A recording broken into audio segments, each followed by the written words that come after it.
The 2000s, the memory card slot, the PS2 error screen, the freedom of using mods without Nintendo breathing down your neck. But not everyone was lucky enough to live in this big gaming era. Instead of playing Resident Evil 4, I was just 5 years old. Not until 2010 did I experience watching my friends play the best games from the 2000s in the PlayStation rental. Don't get me wrong, I love 2010s games. Ask me anything about the gaming era from the 2010s and I'll be able to tell you. I'll start bringing up some random titles from the 2010s era like Dark Souls. It's arguably true that the 2000s were the golden era of gaming. I'm not saying modern games are trash by any means, but holy hell, look at these release titles. The number of masterpiece games released around 2004 to 2005 is absolute insanity. GTA San Andreas, Halo 2, Dragon Quest 8, Gran Turismo 4, Metal Gear Solid 3, World of Warcraft, Resident Evil 4, God of War, Shadow of the Colossus, Psychonauts, DMC3, Need for Speed Most Wanted, and Nintendogs. And that's only the games released in 2004 to 2005. If I mention all the games with good reviews from the decade, this whole video could be 3 hours long. The lack of inflation in the industry meant only AAA games had the highest prices. GTA San Andreas release price was around $50. Today that might get you a single in-game currency pack and a loot box. There was no room for microtransactions. Shut up, Karl! In this era, big companies were actually making AAA games with AAA quality, not some company claiming to release quadruple A's nonsense. Every developer tried to be the best, experimenting with new features we never imagined. Remember when game developers weren't afraid to take risks and push the boundaries of what games could be? That's why we had unique gameplay styles in games like Okami and God Hand. Innovation was at its peak during the 2000s. We saw the launch of iconic consoles like the PlayStation 2, Xbox and Nintendo GameCube, each bringing unique features. The PS2 introduced DVDs as a medium, allowing for larger and more complex games. Xbox Live revolutionized online multiplayer gaming, setting the stage for the future of online console gaming. The Nintendo GameCube, though less commercially successful, offered innovative features like the mini disc format and connectivity with the Game Boy Advance. Other than indie games developer, most of today's games company are stuck in an open world style. Big maps with no purpose to enrich the story whatsoever. They limit themselves to proven formulas to bring as much money to the table, without truly giving an immersive experience for the player. In the 2000s, there was no dominance of a single genre. The 2000s were also when Rockstar was truly being Rockstar. 90% of the games they ever released were released in the 2000s. Today, the memes we got extinct before GTA 6 are proof that Rockstar isn't the same company anymore.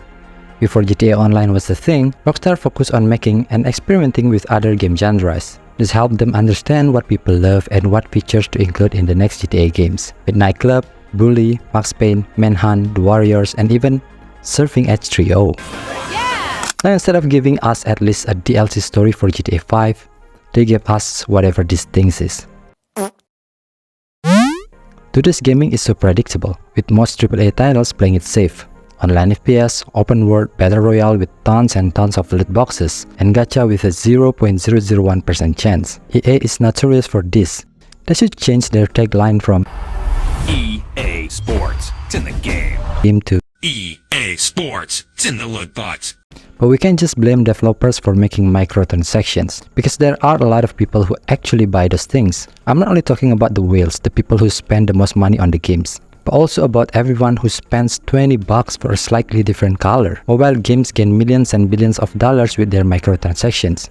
That's why today's mobile games are full of ads and pay-to-win items. Of course, AAA companies took inspiration from this. They spend millions of dollars on making a single game, while Candy Crush managed to triple their income every month. They don't even want to add story campaigns into the game anymore. My speech was actually longer than this year's Call of Duty campaign. Instead of making better games, they ran on Twitter to try to defend themselves. Back in the 2000s, developers not only made video games, they made art. With limited graphics, they tried their best to excel in other aspects that made their games feel special and stand out. There was no room for unpolished games. Once a game was released, there were no bug fix updates, especially for console games. There was no social media to hide behind your buggy games. And who can forget about the console wars? Back when Sony became the king of handheld consoles with their PSP, and the PlayStation 2 became the best-selling console of all time. Back when Microsoft became a new big challenger in the industry with their Xbox Live. and when Nintendo was praised for their innovation with their consoles. And it wasn't only console games that got their big names in this era. PC games also achieved success with online multiplayer. Counter-Strike and World of Warcraft were two massive games that reached their peaks in the 2000s, bringing gamers from all around the world together like never before. Another appealing aspect of 2000s gaming was the authentic hype for new console releases. People would camp out in line just to get the consoles on their release dates. A bunch of like-minded people who shared the same passion gathered together, laughing and sharing stories while patiently waiting for the stores to open. This was when the gaming industry saw rapid expansion, with global revenues increasing significantly year over year. By the late 2000s, the global video game market was valued at approximately $41.9 billion. This number surpassed the market value of the music and film industries combined. But the bigger the trees, the stronger the winds.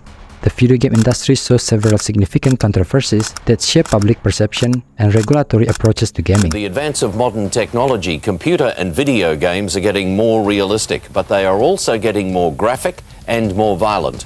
In the United States now, concern is mounting over games which have been blamed for their role in school shootings. The transition from 2D to 3D made visuals more realistic, sparking concerns about violence in video games, such as the GTA series for its graphic violence, criminal activities, and mature themes. And who can forget the biggest scandal in the video game industry in the 2000s, the hot coffee mod in GTA San Andreas. Application of the video game Grand Theft Auto San Andreas to determine if the publisher intentionally deceived the Entertainment Software Ratings Board to avoid an adults-only rating. Even with massive scandal like this, the industry remained competitive, with studios creating a brilliant title during this time.